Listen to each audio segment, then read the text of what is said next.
Hello दोस्तों, 1 अगस्त 2024 से हो जाएगा बड़ा बदलाव। जयपुर इंटरनेशनल एयरपोर्ट पर आना और जाना होगा महंगा। वजह भारतीय हवाई अड्डा का आर्थिक नियामक प्राधिकरण ने जयपुर इंटरनेशनल एयरपोर्ट पर उपभोक्ताकर्ता का विकास शुल्क दोगुना से अधिक बढ़ा दिया है, जिसका असर अब टिकट पर पड़ेगा। हवाई टिकट महंगे हो जाएंगे। नई दरें 1 अगस्त से लागू होगी। जयपुर एयरपोर्ट प्रबंधन के अनुसार देश भर के एयरपोर्ट पर प्रत्येक 5 वर्ष में टैरिफ में संशोधन किया जाता है, पर कोविड के कारण 2 वर्ष में वृद्धि नहीं हुई। अब इसमें वृद्धि करते हुए जाने वाले यात्रियों से अब 805 रुपये व आने वाले व्यक्तियों से 345 रुपये का शुल्क लिया जाएगा, जबकि वर्तमान समय में यहाँ से जाने पर प्रति यात्री से 394 रुपये का शुल्क लिया जा रहा है। नई दरें 1 अगस्त 2024 से लागू हो जाएगी। यह चार्ज टिकट में ही जुड़ा रहता है।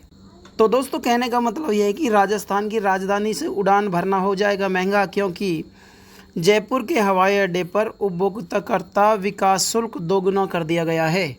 इसी के साथ दोस्तों, 1 अगस्त से बदल जाएंगे नियम। गैस सिलेंडर और बिजली हो सकती है महंगी। हर महीने की शुरुआत में कुछ नियमों में बदलाव होते हैं, जिसका असर आपकी लाइफ और जेब दोनों पर पड़ता है। ऐसे ही कुछ नियम आने वाले अगस्त में बदलने वाले हैं।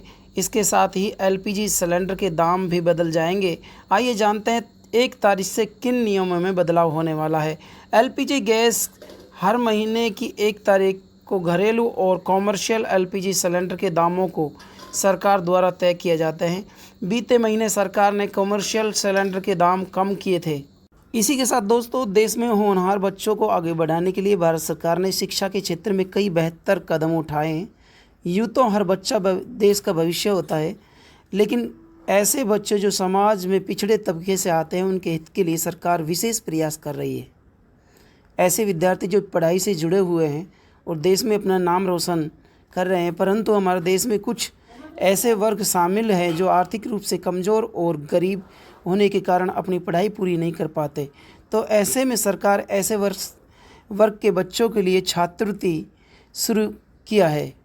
प्रधानमंत्री जी के द्वारा अलग अलग योजना विद्यार्थियों के लिए चलाई जा गई है, जिसमें मैट्रिक छात्रवृत्ति या पीएम यशस्वी छात्रवृत्ति या पीएम स्कॉलरशिप छात्रवृत्ति के अनेक स्कॉलरशिप योजना देश के विद्यार्थियों के लिए चलाई गई है। सरकार के द्वारा आर्थिक रूप से कमज़ोर छात्र छात्राओं के लिए शिक्षा के लिए आर्थिक सहायता प्रदान करने के लिए scholarship for SC ST OBC की शुरुआत की गई है। इस योजना के अंतर्गत अनुसूचित जाति, अनुसूचित जनजाति, पिछड़ा वर्ग SC ST OBC के छात्र छात्राओं को 10वीं व 12वीं के अध्ययन कर रहे उन राज्य सरकार द्वारा छात्रवृत्ति प्रदान की जाएगी। इसी के साथ दोस्तों, राजस्थान सरकार द्वारा राज्य के सभी परिवारों के लिए जन आधार कार्ड योजना को शुरू किया गया है, जिसमें जन आधार कार्ड एक परिवार की ID के रूप में काम करेगा। जन आधार कार्ड को परिवार के मुख्य सदस्य के नाम पर बनाया जाता है, जिसमें परिवार के सभी सदस्यों का नाम जोड़ा जाता है। अगर आपके परिवार में किसी सदस्य का नाम नहीं जुड़ा है, तो आप अपने क्षेत्र के नज़दीकी ई-मित्र सेंटर पर जाकर जन आधार कार्ड में नाम जुड़वा सकते हैं।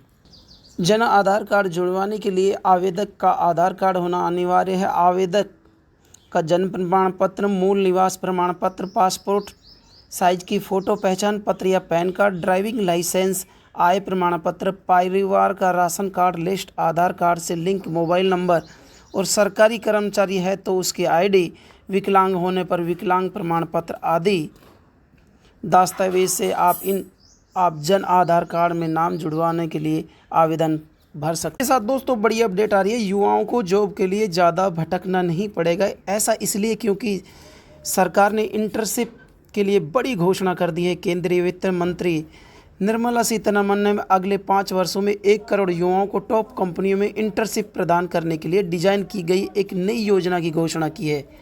इस पहल का उद्देश्य देश भर के युवाओं को मूल्यवान कार्य अनुभव प्रदान करना और उनके लिए रोजगार की संभावना बढ़ाना है। देश के वित्त मंत्री सदन में मोदी सरकार 3.0 का पहला बजट पेश किया गया है, जिसमें छात्रों को इंटर्नशिप के लेकर बड़ी घोषणा की गई। उन्होंने कहा, सरकार अगले 5 वर्षों में 1 करोड़ छात्रों को इंटर्नशिप के अवसर प्रदान करेगी। साथ ही ये इंटर्नशिप शीर्ष 100 कंपनियों को दी जाएगी। प्रत्येक छात्र को 5,000 रुपये प्रति माह इंटर्नशिप भत्ता मिलेगा, साथ ही 6,000 रुपये की एक मुश्त सहायता राशि भी मिलेगी। वहीं हम दोस्तों बात करें अग्निवीर योजना पर जारी विवाद के बीच उत्तर प्रदेश, मध्य प्रदेश और छत्तीसगढ़ की सरकार ने बड़ा ऐलान किया है। 3 राज्यों के पुलिस विभागों में अग्निवीर की नौकरी करके आए युवाओं को आरक्षण दिया जाएगा। उत्तर प्रदेश के मुख्यमंत्री योगी आदित्यनाथ ने कहा कि जब अग्निवीर अपनी सेवा के बाद वापस आएंगे तो उत्तर प्रदेश सरकार इन युवाओं को प्राथमिकता के आधार पर पुलिस सेवा, पीएम सेवा, पीएससी की समायोजना की सुविधा प्रदान की जाएगी। उत्तर प्रदेश पुलिस में उनके लिए एक निश्चित आरक्षण सुविधा प्रदान की जाएगी। 3 राज्यों के मुख्यमंत्रियों ने यह घोषणा कारगिल युद्ध में पाकिस्तान पर भारत की जीत 25वीं वर्षगांठ पर की है। अग्निवीर योजना को केंद्र सरकार ने कुछ साल पहले शुरू किया था, जिसके तहत युवा भारतीय सेना में 4 साल के लिए चुने जाते थे। राहुल गांधी के नेतृत्व में विपक्ष लगातार अग्निवीर योजना को रद्द करने की मांग पर अड़ा हुआ है। मुख्यमंत्री मोहन यादव ने कारगिल विजय दिवस पर घोषणा की कि मध्य प्रदेश में अग्निवीर को पुलिस और सशस्त्र बलों की भर्ती में आरक्षण दिया जाएगा। हालांकि आरक्षण की मात्रा और प्रक्रिया अभी तय नहीं हुई है।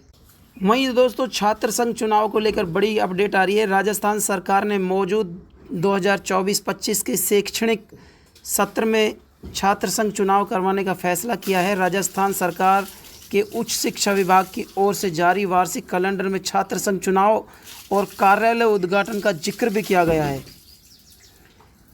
जिसके बाद चुनाव का इंतजार कर रहे छात्रों को बड़ी खुशी की लहर है। दोस्तों बड़ी अपडेट आ रही है। गूगल मैप ने अपने चार्जेस में की 70% की कटौती।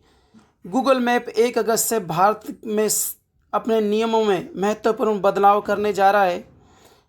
कंपनी ने भारत में अपने सर्विस चार्जेज में 70% की कटौती की है। साथ ही गूगल मैप अपनी सेवाओं के बदले में अब डॉलर की जगह भारतीय रुपये पैसे लेने लगेगा। हालांकि इसमें आम यूजर्स को कोई फ़र्क नहीं पड़ेगा, क्योंकि गूगल मैप उन पर कोई एक्स्ट्रा चार्ज नहीं लगा रहा है।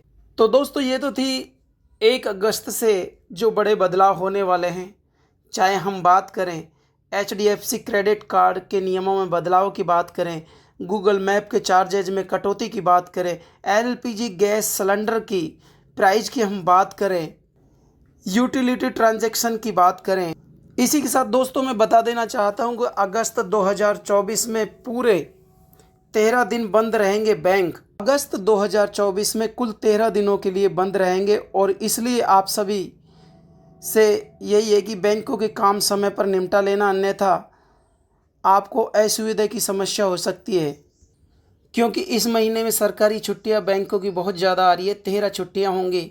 इस वजह से जो भी अपने बैंक के काम है वो समय से निपटा ले। तो दोस्तों ये तो थी 1 अगस्त को जो बड़े बदलाव होने वाले हैं तमाम खबरें। हम आपको नेक्स्ट वीडियो में मिलेंगे। जय हिंद, वंदे मातरम।